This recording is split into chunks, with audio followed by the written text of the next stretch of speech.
toovad mul mingi TPD kulleri eest, täpselt, see on nagu Murphy seadus, uskumatu.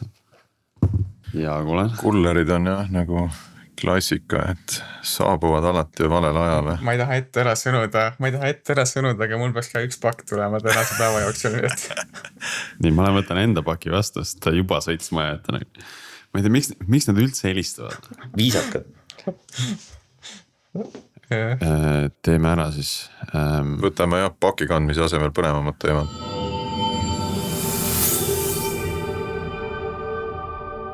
Tere taas Algorütmi kuulama, mille toovad teieni LHV, Nortal ja Veriff. Eetris on meie 311. episood ja täna räägime taastuvenergiast, energiaturgudest ja tehnoloogiast, mis selle ümber toimetab.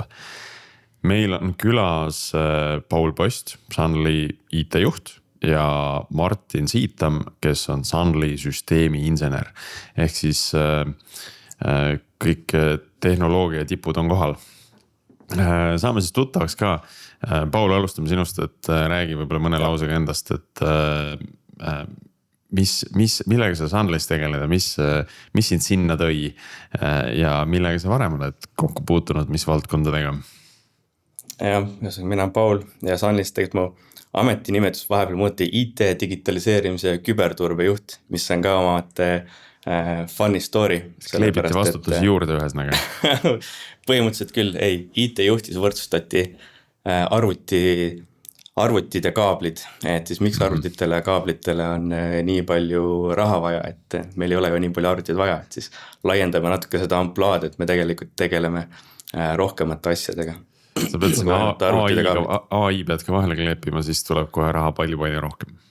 Ja ma olen mõelnud, et kui eelmine aasta seda ametinimetus muutsime, siis järgmine aasta peaks veel upgrade tegema, sest see ei ole juba piisavalt pikk ja lohisev. Aga varasemalt ma olen olnud tarkvaraarendusmaailmas erinevates digiagentuurides ja siis nüüd varsti 3 aastat tagasi tulin energeetika sektorisse. Ehk siis Sunly kirjutas mulle, et kuule, meil on selline väljakutse. Meil on suur ettevõte, tahame teha suuri asju, aga IT-osakonda ei ole ja vist oleks vaja. Et siis äkki sa nüüd tuled palun ja liitud ja vaatad, mis meil vaja on. Et me teame, et meil on vaja, aga me täpselt ei tea, mis meil vaja on. Et siis tundus nagu põnev väljakutse. Ja ma liitusin, et tõtt öelda esimese 2 kuu jooksul ma istusin seal Pirita kontoris ja mõtlesin, et kas oli nüüd vaja, aga on olnud päris põnev rollercoaster. Ehk siis praegu Sunlys kõik IT-ga seonduv on siis minu osakonnas. Kuule, et nüüd me saame siis kuulda, mis sa siis ehitanud oled selle ajaga õige pea, aga enne saame Martiniga ka tuttavaks, et tere Martin. Tere ka minu poolt, et mina saan läbi natuke lihtsama ametinimega, et mina olen lihtsalt süsteemi insener ning taustalt olen lõpetanud TalTechis IT-süsteemide arenduse ning hetkel täiendan oma teadmiste pagasit Taani Tehnikaülikoolis, kus ma teen magistrikraadi taastuvenergiasüsteemide õppekaval. Et Sunlys alustasin 2,5 aastat tagasi umbes, kui tulin tegema ülikooli jaoks praktikat ja ju ma siis meeldisin Paulile, sest 2 nädalat hiljem pakkus ta mulle töökohta SCADA-arendajana. SCADA-arendajana ma siis töötasin umbes 6 kuud, peale mida mu roll pisut muutus ja muutus hea suunas ning ma sain ülesandeks mõelda välja, kuidas arendada välja meie enda tradingu platvorm ning selleks vaja minev kontrollloogika. Nüüd on siis 2 aastat hiljem ja oleme sellises positsioonis, kus tradingust on välja kasvanud midagi väga suurt ning nüüd töötame igapäevaselt selle arendamisega juba väga suure tiimiga. Päris numbrid kohe ei ütle, aga tiim on suureks kasvanud. Paul kindlasti teab tiimi suurust ka. Jaa, tean tiimi suurust. Palju. Suur on siis. Ja tegelikult väga palju ei ole, et praegu on 7 full-time arendajat kogu aeg selles projektis, aga ainult arendajat, aga trading on selles mõttes väga huvitav, et seal on palju komponente, mis omavahel peavad kõik kokku töötama. Üks on SCADA, millest võime rääkida rohkem, mis siis on süsteemis või meie varasid ja siis on andmeladu ja algoritmid, mis sisuliselt juhivad mis turgudele, kui palju elektrit ja mis hindadega. Ja trading on siis see keskne trading floor, justki nii-öelda, kus see kõik saab kokku ja läbi siis kommunikatsioonikanali läheb kas siis Eestis Eleringile või Lätis AST-le ehk siis TSO-le. oota, võib-olla me peame nagu sammu tagasi astuma, et alustame sealt, et millega Sunly üldse tegeleb, et kui ma selleks episoodiks ette valmistusin, siis me siin vestlustes jõudsime ka selleni, et mina näen nagu justkui ühte külge nagu sellest ettevõttest ja tegelikult seal taga on nagu hoopis rohkem peidus. Ja no meie Sunly ajalugu on hoopis 4 energiaga, kui keegi veel sellist ettevõtet teab.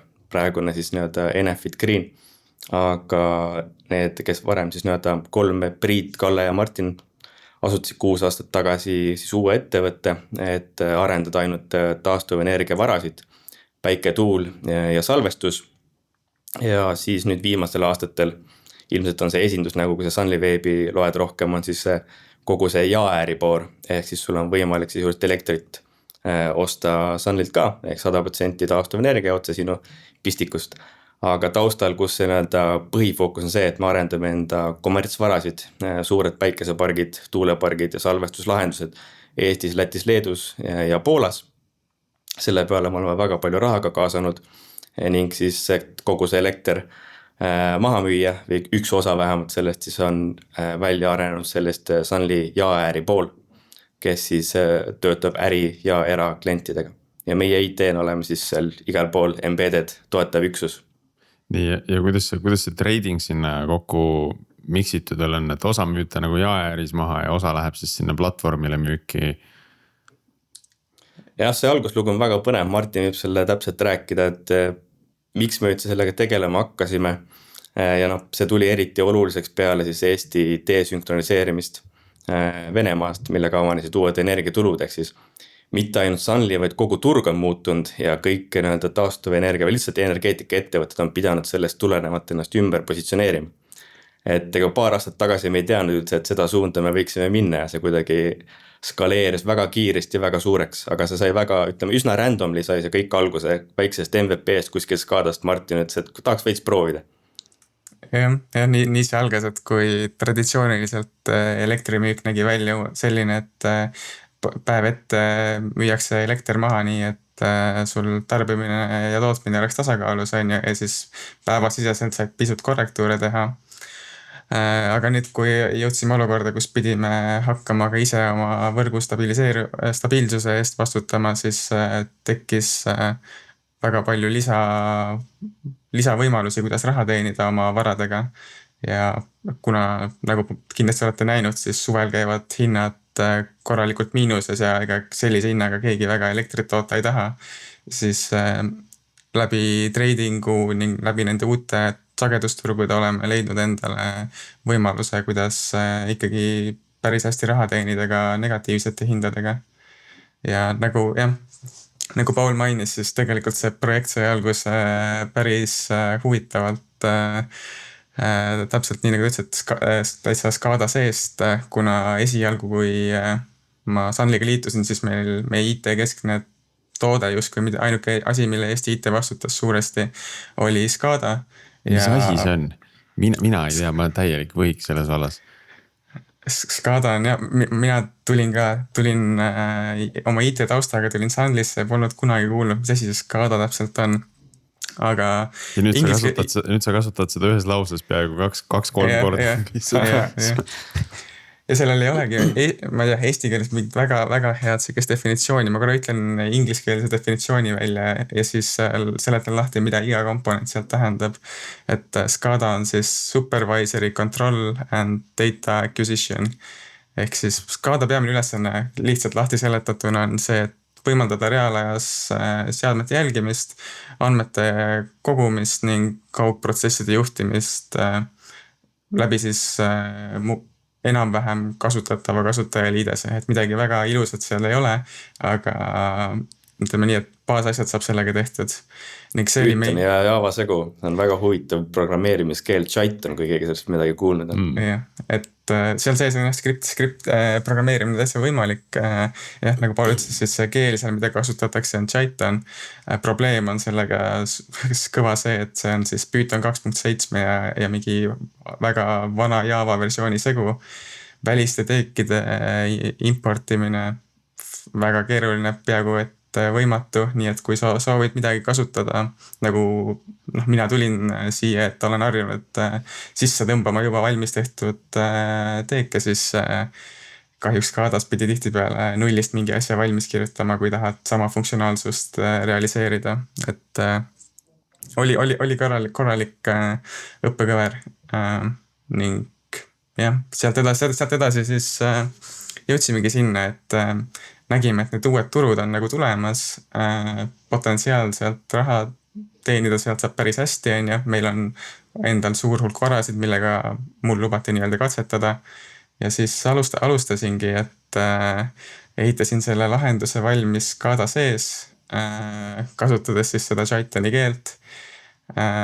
Seal oli nikerdamist igatepidi ja huvitavaks tegi sellega see, et olime Eestis esimesed, kes soovisid siis süsteemioperaatoriga ehk siis Eleringiga luua selle kommunikatsiooniühenduse üle sellise tarkvara nagu ECP ja EDX, mis on siis üle-euroopaline energia kommunikatsiooniplatvorm, et varasemalt käis selliste sõnumite saatmine kas siis üle emaili või ma olen kuulnud ka jutte, kuidas seda tehti üle telefoni ja ma olen kuulnud ka kõne kaudu, et see on täiesti müstika. Trading floor.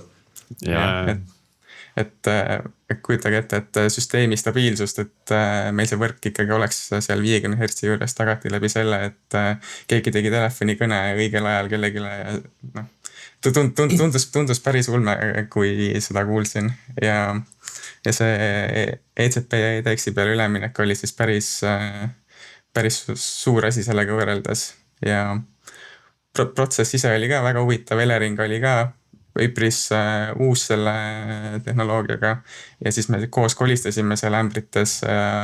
Ma ütleks, et me oleme Eleringile olnud väga aktiivne testija nende süsteemi jaoks seetõttu, et oleme tihtipeale esimesed olnud. Jah, ja siis kui me ka turule saime, siis for a while me olime ka ainsad turuosalejad sellel turul, eks me teoorias oleks võinud põhimõtteliselt ükskõik mis hinnaga elektrit müüa, aga seda me loomulikult teinud, aga see on ka väga põnevaid ämbreid on Eleringa koos kolistatud, me oleme nende keskkondasid õhku lasknud ja arendanud funktsionaalsust, mis justkui dokumentatsiooni järgi peaks olema olemas, aga siis kuule, sorry, see oli ainult dokumentatsioonis, tegelikult seda veel ei eksisteeri, et see road on olnud üsna nagu roller coaster. See on selline mingis mõttes nagu emerging tech, et olete ise olnud need teerajajad selles valdkonnas. Ja. Seda küll. Nii, Erik, kuidas sulle, mina ei saa veel asjast aru?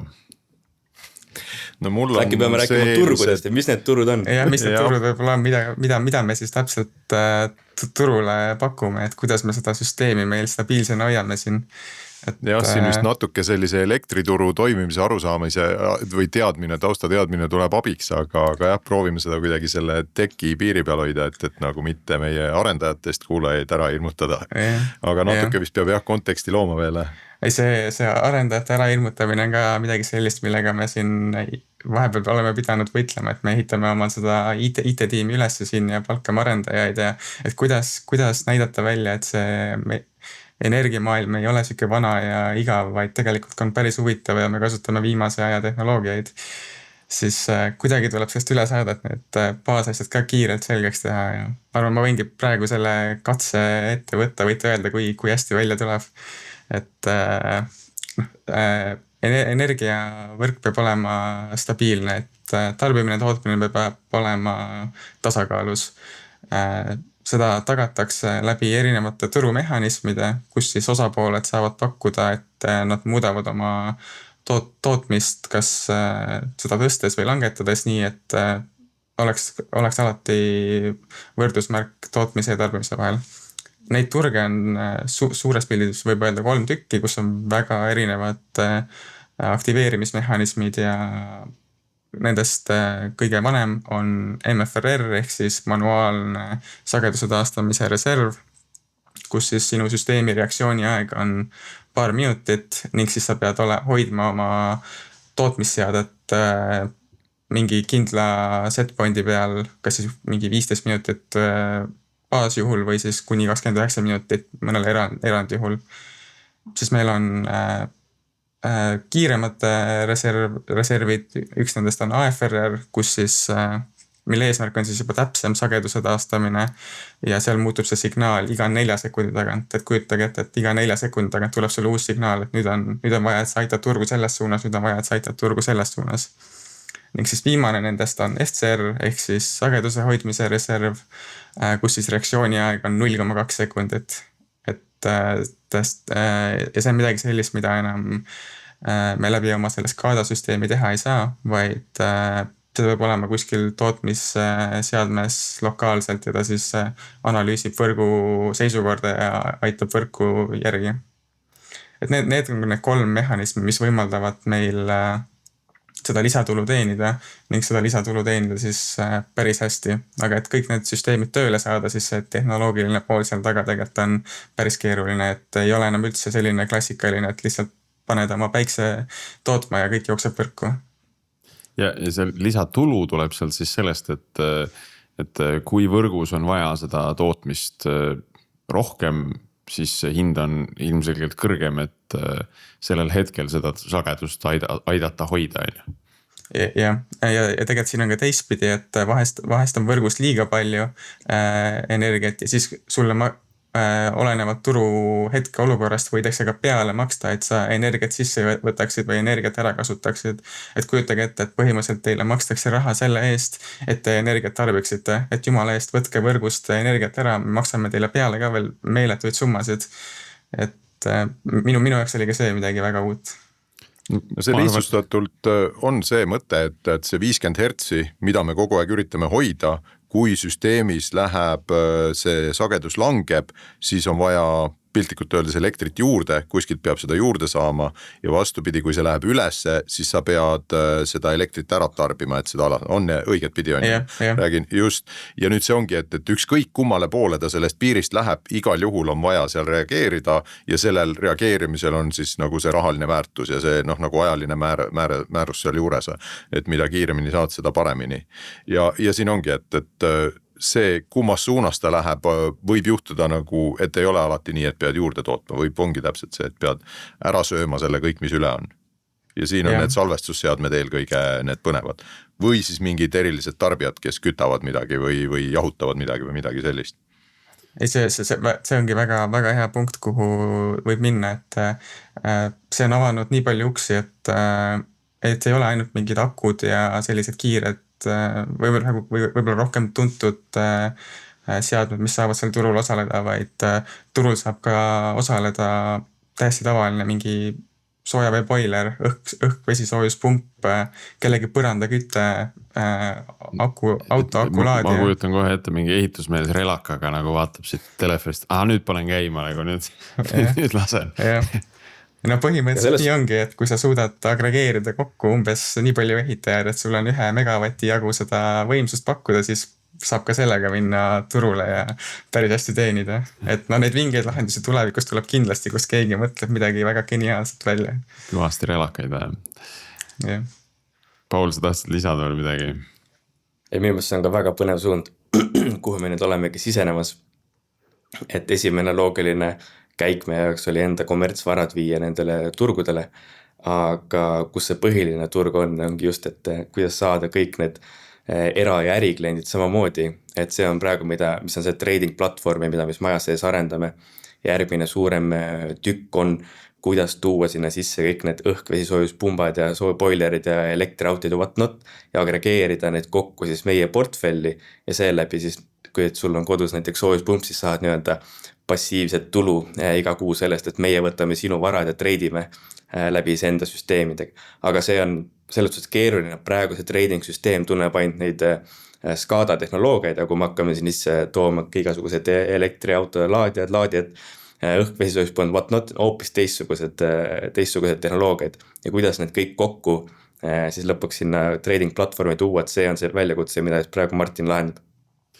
Ja kui nüüd seda asja tehnoloogiliselt vaadata, et ma saan aru, see SCADA tükk ei ole nii-öelda mingisugune üks tsentraalne tarkvara komponent, see ongi see, mis sa võid siin õhksoojuspumba kõrvale panna, mis ühendab selle trading platvormiga või see ise nagu? Meil on ta ikkagi kasutusel nii, et on tsentraalne süsteem, kuhu on võimalik siis hästi palju erinevaid neid seadmeid kokku integreerida. Et näiteks meie enda ressursside näitel, et meil on see tsentraalne SCADA tarkvara, kuhu meil on ühendatud kõik meie mingi paarsada päikseparki, mõned akud, mis meil on ja selle süsteemi arhitektuur meil on hub and spoke arhitektuur, kus siis meil on üks tsentraalne justkui kõike kontrolliv ja juhtimisi välja saatev keskpunkt ja siis need välised spoke lahendused on selleks, et lihtsalt süsteemi skaleerida pidevalt. Parandage meid, Martin ja Paul, et kas mina olen SCADAst saan niimoodi aru, et SCADA on kõigis enamus mingites elektri ja ka muudes tööstuslikes sellistes suurtes ettevõtetes on SCADA olemas ja seal see SCADA on pigem selline üldnimetus sellele tarkvarale, mis võimaldab juhtida neid asju, et ta ei ole üks konkreetne ühe tootja tehtud tarkvara, et see on nagu pigem ka see üldnimetus on ju. Ja, väga õige, et siin võib-olla võibki ära mainida, et meie kasutame siis Inductive Automationi Ignition SCADA toodet ja see SCADA on jah siinkohal siis selline üldine termin, et ja väga hästi sai välja toodud, et tegelikult SCADA esialgu oli ikkagi mingisuguse näiteks tööstushoone automatiseerimiseks, selline hajatootmises kasutamine, nagu meie seda kasutame, ei ole võib-olla nii populaarne lähenemine, aga on siiski lähenemine, mis nagu nii-öelda energiamaailmas on täielik normaalsus. Et ühesõnaga selles kõik see integratsioonide osa on ka teie poolt nagu custom sinna peale tehtud või ütleme, et see, kuidas hub and spoke arhitektuur nagu tööle hakkab, et kui seda võtta nagu tööstuses, et siis sul on seal nurgas on see kuskil see SCADA kast ja siis sinna jookseb ju kaabliga kõik need seadmed kokku. Teil käib kogu see integratsioon üle võrgu, on ju? Ja käib suuresti üle mobiilside. Suuremates parkides on siis võimalik, et oleme pannud ka fiibriga selle ühenduse, et tagada kindlust natuke veidi rohkem. Aga meie jaoks on see selline lähenemine, et sinna spoke komponenti jookseb siis kokku mingi X hulk ressursse. Meil seetõttu on ka sellega kaasnevad klassikalised probleemid, et vahest kaob side ära ja siis olemegi olukorras, kus meil vahest pargiga ei ole ühendust, ei ole võimalik kontrollida. Et see on jällegi probleem, millega me silmitsi seisame ja pidevalt mõtleme, et kuidas me seda paremaks teha saame. Okei, nii siis mul tuleb ka hästi palju küsimusi, et kui seal on nüüd see vahva, see chat on sees, kuidas te teste sellele kirjutate, kas tegid oma mingi raamistiku, et saaks teha teste, automaattestidega seda asja? Automaattestidest ei saa seal kahjuks väga unistada, aga et need on nii väga lihtsalt, palju on. Et need on nii lihtsalt skriptid, et sinna ei anna nagu midagi teha? Ei, midagi ikka annab, aga see on väga siuke käsitsi töö ja suur osa, mida mina olen teinud, on manuaalne testimine selle jaoks. Et ja see on ka üks põhjus, miks me nii-öelda oleme alustanud tükeldamist kõvasti, et viia funktsionaalsust aina rohkem SCADAst välja, et me saaksime kasutada kõiki neid modernseid tööriistu, millega tarkvaraarendajad ikkagi harjunud on. Okei, ja see on ka minu meelest midagi uut, mida energeetika ettevõtted varem ei ole teinud, et SCADAt sellisel kujul tükeldada, et sisuliselt me plaanime nii palju välja viia SCADAst endast ja kirjutada selle Javasse, mis on siis ka meie trading platvormi aluseks. Ehk siis seeläbi kõvasti ressurssi kokku hoida ja võimaldada ka arendajatel neid uusi tööriistu ja tehnoloogiat kasutada, pluss ta integreerub kindlasti paremini erinevate süsteemidega. Aga näiteks ütleme kogu selle energeetika sektoris on ka küsimus, et ütleme nagu testkeskkondades nagu tervikuna, et kas need, et kas see päikesepark on siis mingi hetk nagu simuleeritud või kuidas nagu see asi lahendatud on, et ei saa ju nagu seal toodangu andmeid võib-olla siis nagu striimida mingisse teise keskkonda, et nendega siis mingeid teste teha? Jah, see on ka suund, mis nagu meil plaanis on, et tekitada igale pargile see nii-öelda tema digital twin, et ikkagi oleks ülevaade pidevalt olemas läbi selle. Praegu aitab meid selliste probleemide korral, kus andmed või öelda side ära kaob, aitab meid store and forward, et meil on mingisugune puhver, kus siis sel perioodil, kus side on maas, salvestuvad andmed lokaalselt ning siis hiljem, kui side taastub, on võimalik need andmed edasi lükata. Kui sage see üldse on, see tundub nagu et vahel juhtub, aga on ka nagu selliseid asju, et ma ei tea, et side kaob ära, sul kaob kontroll nagu selle tootmise üle ära, mis tähendab, et sa võib-olla toodad üle nagu seal, sest sa lihtsalt ei saa seda välja lülitada nagu kaugelt ja siis sa pead kuidagi teistpidi kompenseerima jälle seda ühenduse kadu nagu. Ja see on ka osa sellest, mida me oma nende kontrolleritega teeme, et olukorras, kus me side kaotame, siis eeldus on see, et park toodab täisvõimsusel ja siis need teised nii-öelda ressursid, mis meil on, nii-öelda toovad portfelli tasemel meie toodangu jälle oodatud vahemikku, et kas siis vähendades või tõstes mingis olukorras, kui peaks vajadus olema. Sama olukord on ka siis, kui me soovime näiteks hoida oma prognoosi täpsena ja mingi pargiga juhtub mingi X olukord, et tootmine peatub, inverterid lõpetavad töö, siis me saame teatud teiste ressurssidega kompenseerida jälle läbi mingisuguse kontrollloogika. Kas see trading nüüd, et trading platvorm teil, et kui palju seal tradingus on tegelikult mingit kasutaja ja mingi mõiste nagu inimene, kes seal trader või ükskõik, kes seal toimetab või kui me räägime sellest nagu mõne sekundi või mõne millisekundiga reageerimisest, siis seal tundub, et inimest on seal vähe, et keegi lihtsalt nagu vaatab ja monitoorib seda, aga tegelikult vist nagu inimotsuseid on seal vähe vist nagu siuksel opereerimisel vist või? Jah, et enamuse tööst teevad ära kontrollerid, kuigi on ka käsitsi kontrolli võimalus juurde ehitatud. Meil hetkel treidijat ei ole, ma olen ise ka pikemalt seda rolli kandnud, et siin selle projekti raames olen pidanud olema tõsine Šveitsi nuga, et natuke kõike tegema ja üks nendest on siis ka treidimine, et eriti seda alguses, kus meil ei olnud veel automaatloogikat pakkumiste tegemiseks loodud, siis ma tegin igasse turuintervalli käsitsi pakkumisi ja süsteem siis valideeris neid mu käsitsi pakkumisi. Et algus oli väga huvitav selles mõttes. Kas praegu sul on ka kõrvalekraanil on kuskil lahti, et kuidas Eesti elektriturul olukord on, et kuidas, kui täpselt me 50 hertsi peal praegu oleme? Ei, praegu ei ole. Nüüd oleme juba olukorras, kus süsteemid on väga automaatsed ja kasutajapoolne interaktsioon on võib-olla ainult selleks, et mingeid hinnapiire vahepeal korrigeerida süsteemis.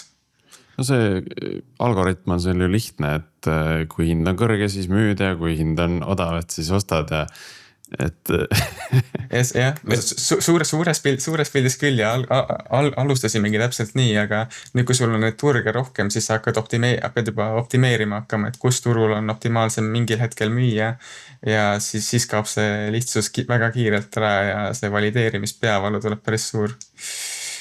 Võib öelda, et energeetika ettevõtted on poole kohaga ilma ennustajad tegelikult. Ma just tahtsin sinna jõuda selle ilma teema juurde, et kui palju te täna ikkagi näete vaeva sellega, et nagu täpselt ennustada seda, et kui palju ikka homme seda tuult puhub või et mitu korda see päike sealt pilve tagant välja tuleb või mis sekundil ta tuleb või nagu eriti nüüd, kui on veel see 15 minuti täpsusega kogu see hinnastamine. Siis vaatad aknast välja. Kui suur osa see on teie tööst kogu see poole? Vaatad, kuidas pilved liiguvad.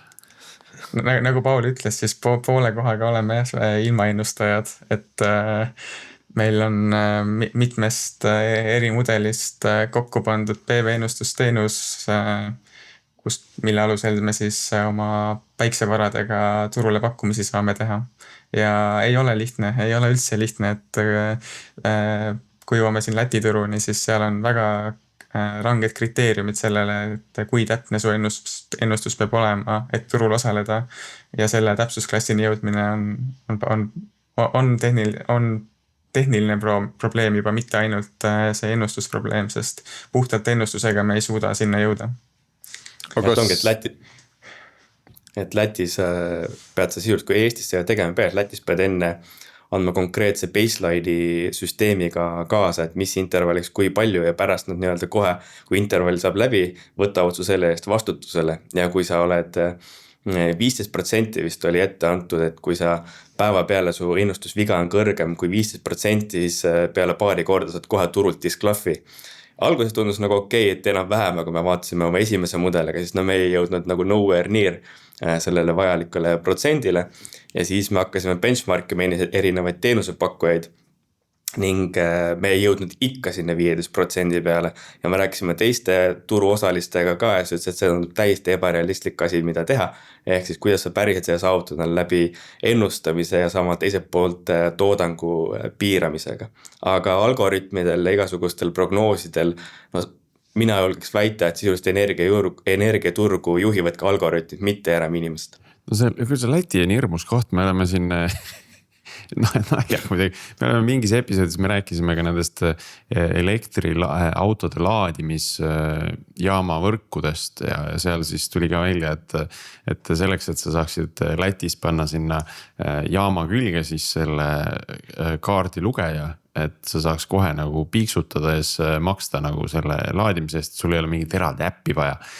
Siis on vaja mingit tohutuid auditeerimise protsessi läbi käia kogu oma tarkvarale selleks, et seda üldse nagu teha, et seda saaks teha. Et mulle tundub, et nad on ikka nagu väga korralikult nagu pitsitavad erinevate nõuetega ja mulle tundub, et see ei ole üldse ebarealistlik, et kui sa ütled, et seda 15% on raske saavutada, siis mina kuulen, et nad on lihtsalt lati kõrgele pannud. See ongi nagu, et lubame turul ainult need, kes nagu päriselt suudavad seda. Aga kui keegi ei suuda, siis on nagu küsimus, et äkki see on nagu liiga kõrgel. Siis on ambitsioon kõigile nagu. Kas see taandub siis lihtsalt sellele, et teete väiksemaid pakkumisi ja lihtsalt siis, kui need tuleb rohkem toodangut, siis selle nii-öelda lasete maasse siis, et see ei lähe turule. See niimoodi on lahendatav see ülesanne. Aga see on nagu kokkuvõttes süsteemis vähem elektrit, aga see on võib-olla natuke rohkem ennustatav siis, et mingi kompromiss, et Läti läheb siis seda teed. Ja me võime vist juba nüüd välja öelda, et oleme Läti turule tegelikult integratsiooni ära teinud ja oleme turul osalised oma päikseteenusega. Ja kui mu info on õige, siis me olime teine ettevõte, kes seda suutis, et enne meid tegi veel üks ettevõte paar nädalat enne meid selle ära. Et tegelikult on see väga valulik protsess, et seda Lätis teha ja Eestis samal ajal on neid ettevõtteid, kes seda teevad, ei mahu 2 sõrmedele isegi ära, et on päris palju. Ja ühest küljest on nagu see õige punkt, et see aitab nagu süsteemiga stabiliseeruda, kui sa teed taastuva energia, mis on ikkagi üpris üles-alla liikuv ja teed stabiilseks. Aga teisest küljest sa nagu teed selle teenuse, mis on siis see stabiilsuse pakkumine selle võrra jälle kallimaks. Äkki oli seal tõesti mingi monopoli teema siis, et üks teenuse pakkuja oli, kes siis suutis või kelle puhul silm kinni pigistati ja siis keegi teine turul ei saanud, sest nad ei vastanud nõuetele, sest nõuded olid lihtsalt nii ebarealistlikuks seatud. Jah, et ma ütleks, et seal on võib-olla kombinatsioon, et ikkagi need nõuded ka on minu arvates veidike ebaloogilised ja natuke üle genereeritud. Aga räägime korra nüüd jälle siin tehnoloogia poole tagasi hüpates, et räägime infrast ka, et kus see SCADA Jaiton teil täna jookseb, kas on lihtsalt kontori nurgas on üks kast või on kuskil mujal, kuhu see platvorm teel on tervikuna, et millise pilveteenuse pakkuja poole te vaatate, ütleme nii? Siis SCADA ja lisaks ka meie andmebaasid ei jookse üldse pilveteenuse peal, vaid jooksevad raudvara peal ühes server farmis. Siis kas selle server farmi siis energia on juhitud ka läbi Sunly? Ma ei tea, mida seal juhtida saab, võib-olla et boostid jahutust, kui on vaja rohkem energiat kulutada, siis saab võib-olla siis lased natuke jahedamalt. Jah, kindlasti potentsiaalne koostööde koht äkki, et me oleme neil päris suur klient vist juba kõikide oma nende SCADA serveritega, et täitsa Paul paneb kirja, äkki saab pärast midagi.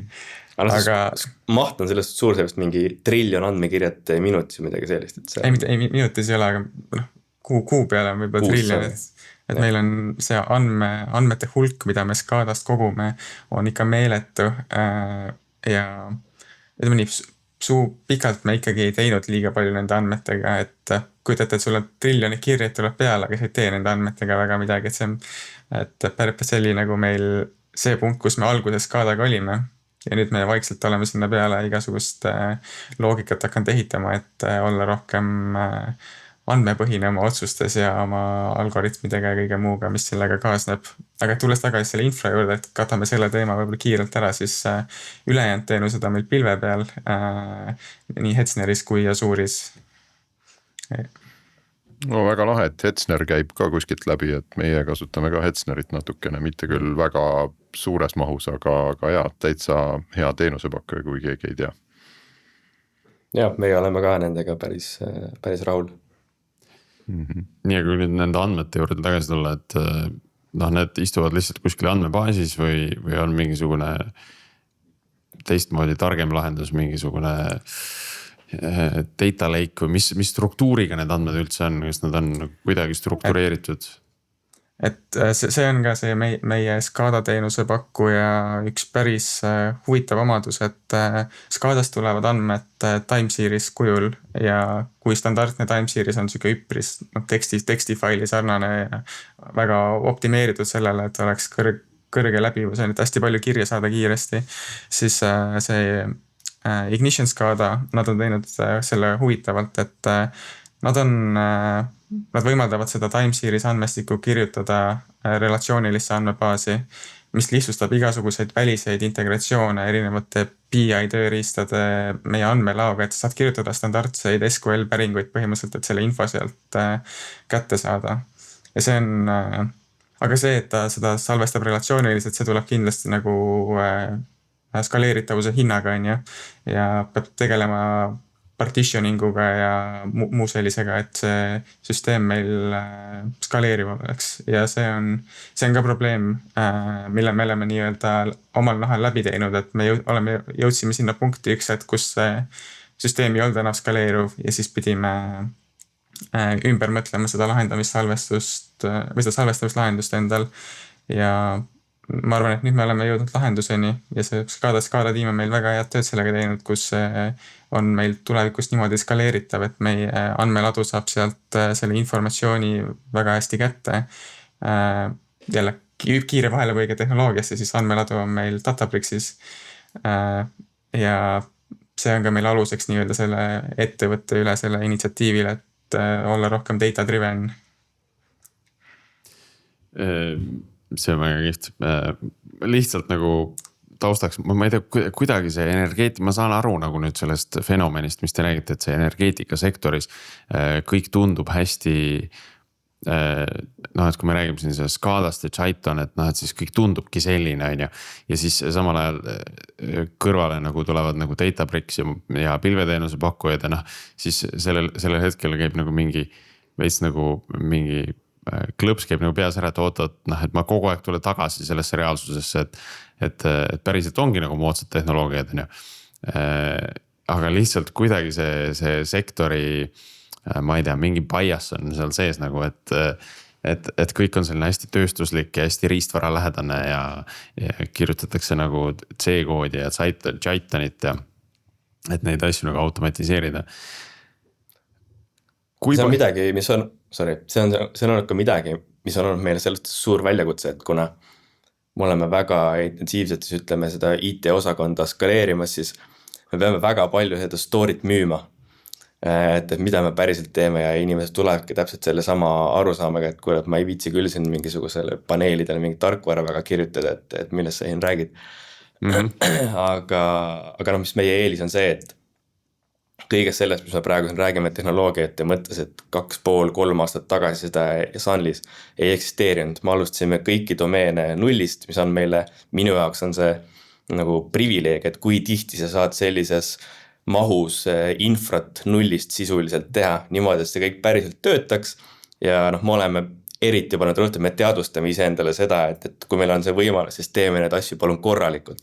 Et ei pane kiiresti mingisugused monstrumeid püsti ja siis pärast ägama selle valu all kõik. Et minu jaoks on see väga põnev ja see on ka see story, millega siis need praegused inimesed kes on IT-osakonnaga liitunud, et nad tulevad selle pealt puhtalt sisse. Et kui me seda osa neile juurde räägiks, et Martin teeb iga kord, võtab Miroboardi jälle lahti, näitab meile seda infrat, näed, SCADA on ainult üks väikene tükk seal, see ülejäänud on nagu see on mega cool. Ja siis on see koht, kus momentum kind of shifts, et tuleb päris tore, mis tegelikult. Kui palju selle asja peal, nende suurte andmete peal nüüd AI mudeleid on, millega siis mingeid põnevaid järeldusi nende andmete pealt tehakse? Ilmselt mitte reaalajas otsuseid on ju, aga mingeid tagantjärele mingeid mustreid võib-olla tuvastada, selle jaoks võiks ju töötada. Jah, masinõpet on meil ka endal väga palju plaanis ja just seda mustrituvastust ja selle pealt ennustamist saame me väga palju rakendada siin väga nagu lähiajal ka ning selle üks suurim eeldus oligi see, et me saaksime käima oma andmelao, et kust oleks võimalik neid andmeid puhastatud kujul agregeerituna ja kiirelt ja mugavalt võtta, sest kujuta ette, kui sa peaksid hakkama seda võtma sealt miljardi kirjega Timeseries'ist andmebaasist, et kes jõuab sellega tegeleda. Kas see ütles? Minu jaoks isikut põnev suund, kuhu me liigume on see ka, et üks esimesi väljakutseid oli see, et meil juba suur ettevõtte ja osakonnad töötavad silodes ja info kuidagi ei jõua erinevate osakondade vahele ja seda raporteerimist ja raportite treimist on nagu igas osakonnas meeletus koguses. Ja alguses me läksime selles, et meil on vaja seda nii-öelda BI tiimi, kes siis võtab andmed ja treib neid raporteid ja annab tööriistu kätte, et me saaks andmepõhiseid otsuseid teha. Ja üsna kiiresti me saime aru, et mõte oli hea, aga siis me mängisime ise ennast kohe pudelikaelaks. Üks oli see, et jah, meil on palju andmeid, aga need ei ole kättesaadavad ja teine on see, et siis see nõudlus meie vastu, meie teenuste vastu on nii suur, et me sisuliselt ei suuda seda pakkuda.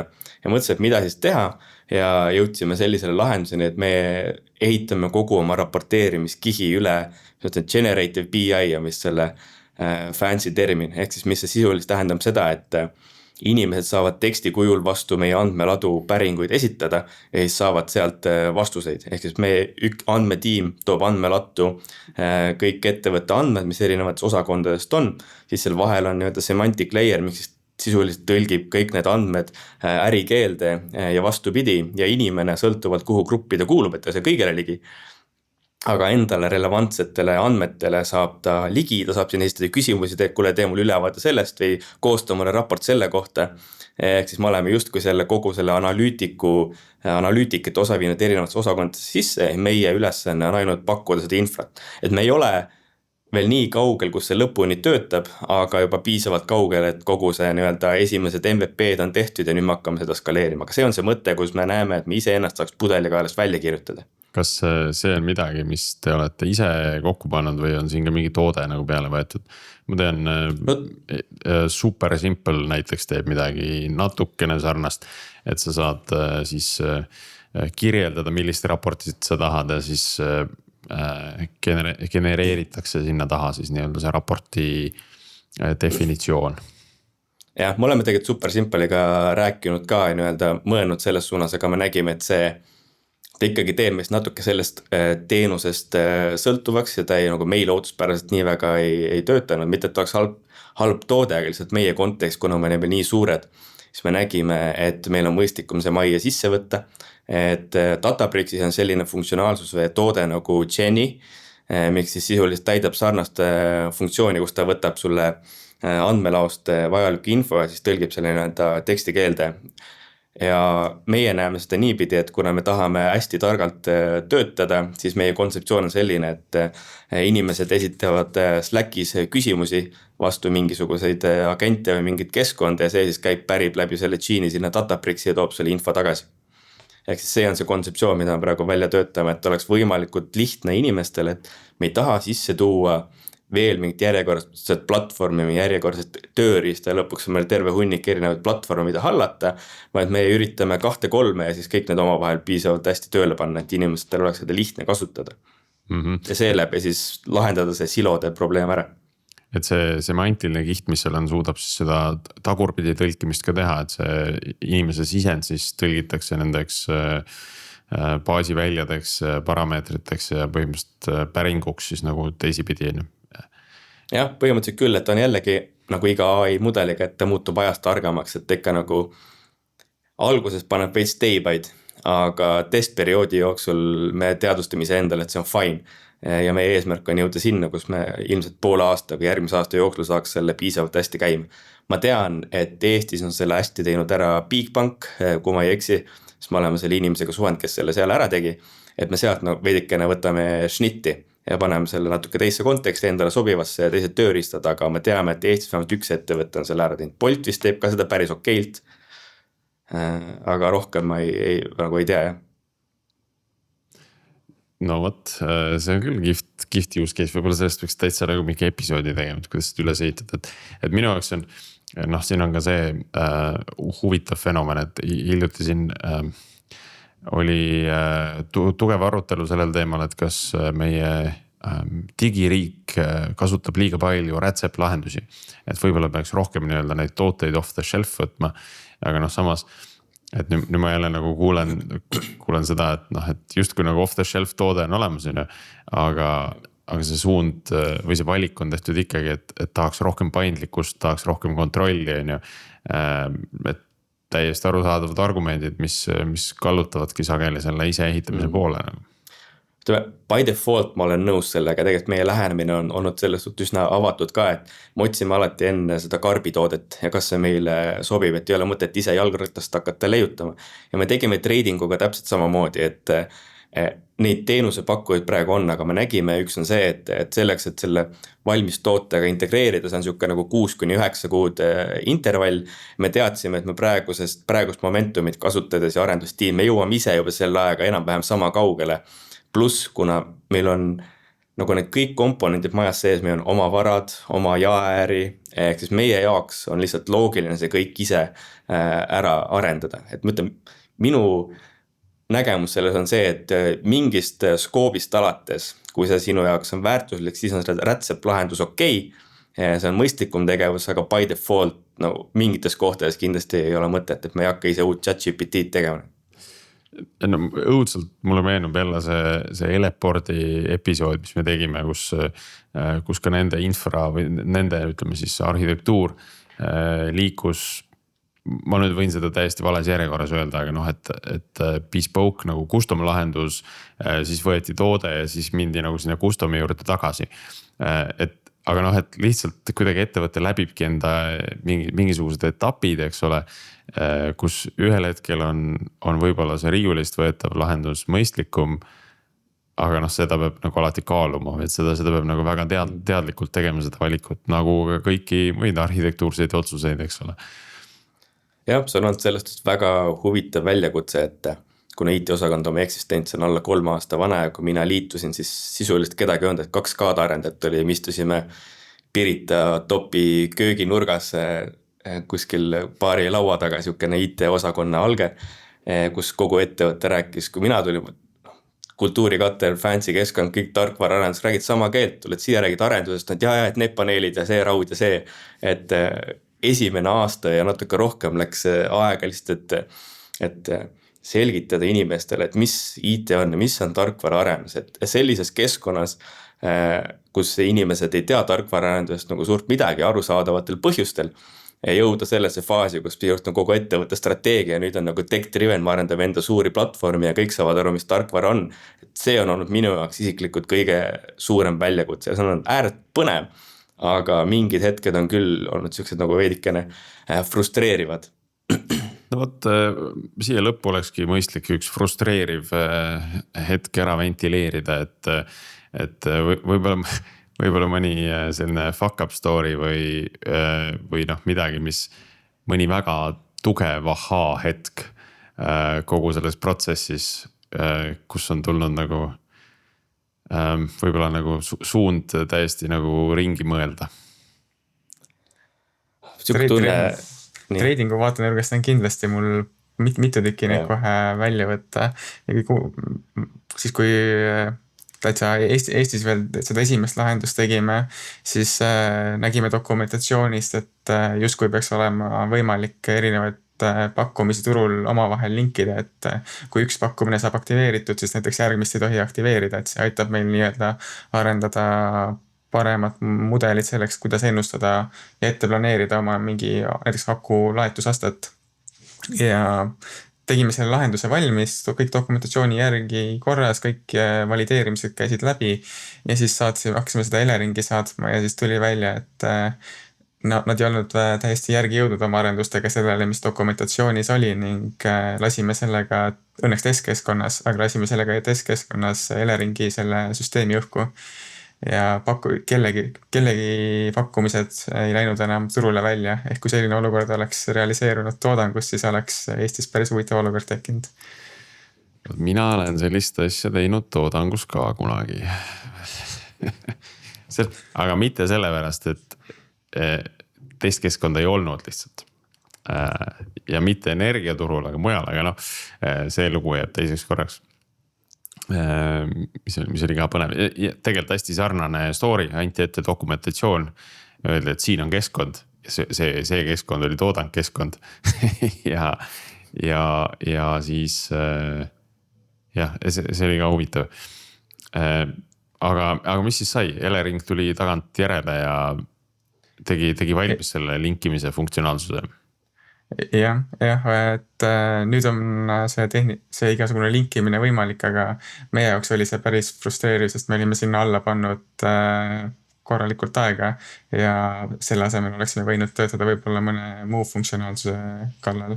Et ma ei tea, kujutage ette, et kui tuua paralleel näiteks aktsiate treidingust, mida mulle meeldib pidevalt võrrelda selle energia treidimisega, et kui aktsiate treidingus läheb sul võib-olla mingi errori tõttu raha kaduma, siis kui me energiaturul mööda paneme ja mingid pakkumised ei lähe enam välja, siis kaob kellelgi kodus elekter ära ja siis on nagu nii rahaline kadu kui ka kellelgi elekter läinud, on ju. Või kehvemal juhul läheb terve riik pimedaks, et siin ju hiljuti alles oli mingisugune Hispaania juhtum selle kohta, mis oli päris markantne, millest ilmselt kõik need energiatootjad omamoodi õppisid, eks ole, sellest, et mis seal siis lõpuks selle põhjuse taga oli või see probleemi taga oli. Ja, et kui see oli küsimus, siis minu arust lühidalt, kui Hispaania näitel oli see, et võrk läks sellest sagedusest, kus ta peab opereerima välja, siis sellistel juhtudel on nimetada nagu peaker plants, mis peaks seda kompenseerima. Ehk siis tuua võrku tagasi, aga need peaker plantid ei aktiveerinud, ehk siis see võrk jäigi ebastabiilseks ja sellega tõmbas kogu riigi põhimõtteliselt elektri maha, et kuna õnneks riikide vahel saavad kiiresti sellisel juhul selle välja lülitada terve riigi ülejäänud Mandri-Euroopa sellest infrast, aga põhimõtteliselt jah, et kui sul tekib mingisugune delay sinna vahele või mingisugune tehniline rike ja see ei aktiveeru need varad, siis tagajärg võib olla päris suur. Me ei ole täna üldse rääkinud veel küberturbest, et kuna kogu see energiaturg on väga kriitiline taristu, eks ole, ja see sama näide, kui nüüd keegi võtaks maha terve hunniku ühendusi nagu teie nende spoke node'ide vahel, siis see oleks väga suur probleem või keegi suudaks seda nagu jammida nagu suures mahus. Et siin nagu riskid on kõrged on ja, et kuidas seda nagu tagada, et keegi sealt kaudu sisse ei tule, mingid vale nagu data feed'i ei saada nagu teile turu poole, mille pealt siis valesid otsuseid tehakse. Jah, et parkide poole pealt on meil see lahendatud läbi VPN-ide suuresti, et nagu ma ütlesin, mobiilside on meil enamasti kasutuses ja see on ka problemaatiline, et ideaalis võiks igal pool meil fiiber olla ja siuke väga kindel ühendus, aga kuna mõned pargid on täiesti kuskil põllu peal kaugel igasugusest muust infrast, siis seal ongi ainuke variant see mobiilside ja on haavatav. Me omalt poolt proovime pakkuda sinna neid kaitsemehhanisme ja mehhanisme, mis siis ka suudavad teiste parkide arvelt näiteks hiljem kompenseerida, kui peaks probleem tekkima. Aga mingil määral jääme alati pisut haavatavaks ja otsime sinna neid lahendusi ikkagi aktiivselt. Parim asi, mida me teha saame või mida me oleme paralleelselt teinud ka, et kuna me oleme küberturbefunktsiooni ka ehitanud nullist üles, siis kõik kriitilistesse parkidesse on sisse pandud ka füüsiliselt nii-öelda mobiilvõrgust eraldiseisvad nii-öelda kill switch'id ja siis log collector'id. Ehk siis kuna meil on keskne logide keskus, kus peal on siis küberturbitiim 24/7, siis me tahame monitoorida kõike, mida me vähegi saame monitoorida ja kui me näeme mingisugust anomaaliat, siis seal on kindel protseduur, kuidas sellele reageerida. Et järgmine aasta üks suuremaid töid, mida me peame hakkama tegema ka, kuna need süsteemid on suuremad, siis redundancy ehitamine. Et sul sisuliselt on alati mingisugune hot site jookseb paralleelselt, et kui midagi läheb pekki, siis üks on see, kas sul on vaja kohe turust lahti, süsteemidest lahti või saad ümber lülitada täiesti teise infra peale. Ehk siis need väljakutsed, mis meil praegu on, siis järgmine aasta on need sisuliselt korda 2. Kas teile pädavad ka need, riigil on endal ju see kriitilise taristu ja et vaata mingid ettevõtted on kvalifitseeritud kui selle osa, et te olete ka üks neist ja?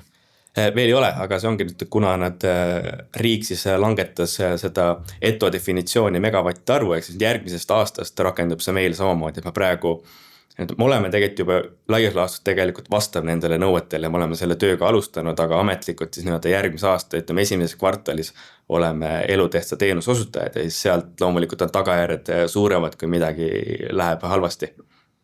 Et kõike, mis me teeme, me peame praegu tegema eeldusel, et me tegelikult oleme elutähtsa teenuse osutaja.